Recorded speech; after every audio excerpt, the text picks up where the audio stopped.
بسم اللہ الرحمن الرحیم۔ حضرت معروف کرخی رحمۃ اللہ تعالی علیہ، قسط نمبر 5۔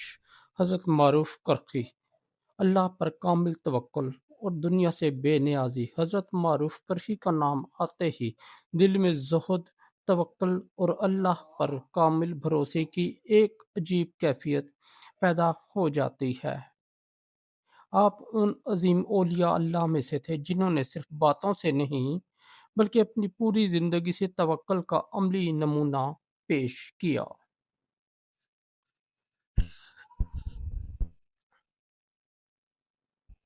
یہ وہ دور تھا جب بغداد میں علم، دولت اور اقتدار کی چکا چوند اپنے عروج پر تھی، مگر حضرت معروف کرخی ان سب سے بے نیاز صرف اللہ کے ہو کر رہ گئے تھے۔ توکل کی اصل حقیقت۔ ایک دن کسی شخص نے حضرت معروف کرخی سے پوچھا، اے ابو محفوظ، توکل کیا ہے؟ آپ نے فرمایا، توکل یہ نہیں کہ ہاتھ پر ہاتھ رکھ کر بیٹھ جاؤ، بلکہ توکل یہ ہے کہ دل میں مخلوق سے امید ختم ہو جائے اور امید صرف خالق سے جڑ جائے۔ یہ الفاظ سننے میں آسان ہیں، مگر ان پر عمل صرف وہی کر سکتا ہے جس کا دل دنیا سے آزاد ہو چکا ہو۔ فاقہ مگر شکوہ نہیں۔ حضرت معروف کرخی کے بارے میں آتا ہے کہ کئی دن تک آپ کے گھر میں کھانے کو کچھ نہیں ہوتا تھا، نہ چولہا جلتا نہ روٹی پکتی، مگر کبھی کسی کے سامنے ہاتھ نہیں پھیلایا۔ ایک مرتبہ کسی نے دیکھا کہ حضرت معروف کرخی رحمت اللہ تعالی علیہ کمزوری کی وجہ سے چل نہیں پا رہے۔ اس نے عرض کیا، حضرت اگر اجازت ہو تو میں کچھ کھانے کا انتظام کر دوں۔ آپ نے مسکرا کر فرمایا، جس ذات نے آج تک بھوکا رکھا ہے اس نے آج تک زندہ بھی رکھا ہے، پھر میں کسی اور کے دروازے پر کیوں جاؤں؟ یہ الفاظ نہیں، ایمان کی گہرائی تھی۔ اللہ پر بھروسے کا عجیب واقعہ۔ ایک دن شدید سردی تھی، بغداد کی گلیوں میں برف پڑ رہی تھی۔ حضرت معروف کرخی کے پاس پہننے کے لیے مناسب کپڑے بھی نہ تھے۔ ایک شخص نے ترس کھا کر ایک موٹی چادر پیش کی۔ آپ نے چادر لی، مگر چند قدم آگے جا کر ایک فقیر دیکھا جو خود سے بھی زیادہ کمزور تھا۔ حضرت معروف کرخی نے فوراً وہ چادر اس فقیر کو دے دی۔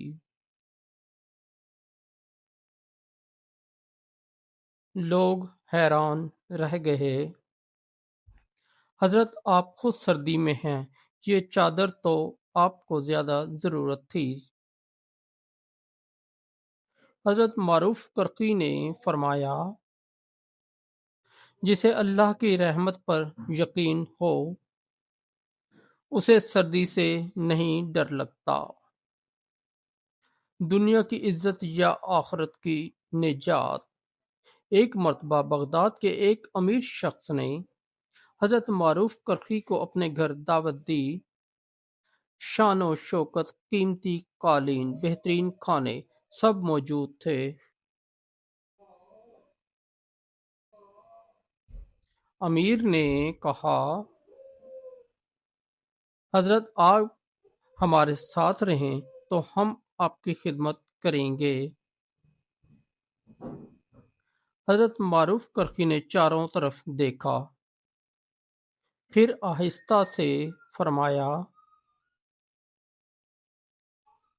یہ سب چیزیں فانی ہیں، مجھے اس گھر کی فکر ہے جس کی چھت جنت ہو اور فرش رحمت۔ یہ کہہ کر آپ وہاں سے واپس چلے آئے۔ شاگردوں کی تربیت۔ حضرت معروف کرخی صرف خود ہی متوکل نہیں تھے بلکہ اپنے شاگردوں کو بھی یہی سبق دیتے تھے۔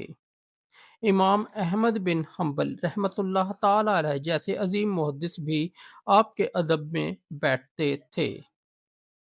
آپ فرمایا کرتے،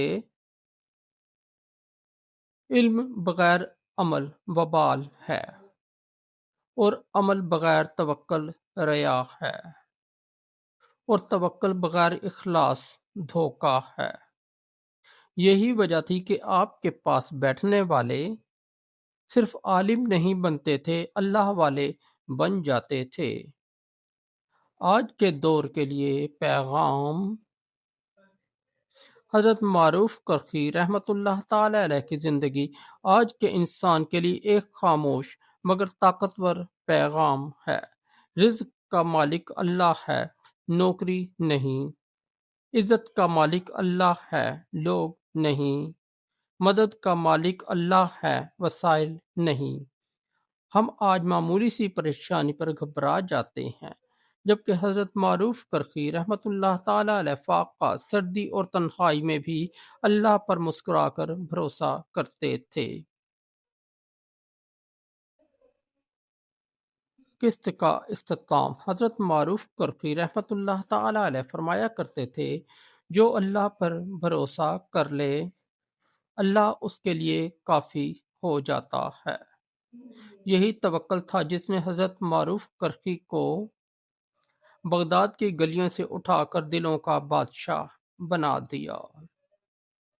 دوستو، اگر آپ کو ہماری سٹوری اچھی لگی تو ہمارے اس چینل کو سبسکرائب کر دیں، اس ویڈیو کو لائک اور دوستوں کے ساتھ شیئر کر دیں، اور ہمارا دوسرا چینل ہے روشنی ہدایت، اس پر بھی ضرور وزٹ کریں، اس پر آپ کو بہت اچھی اسلامی سٹوریاں ملیں گی۔ شکریہ۔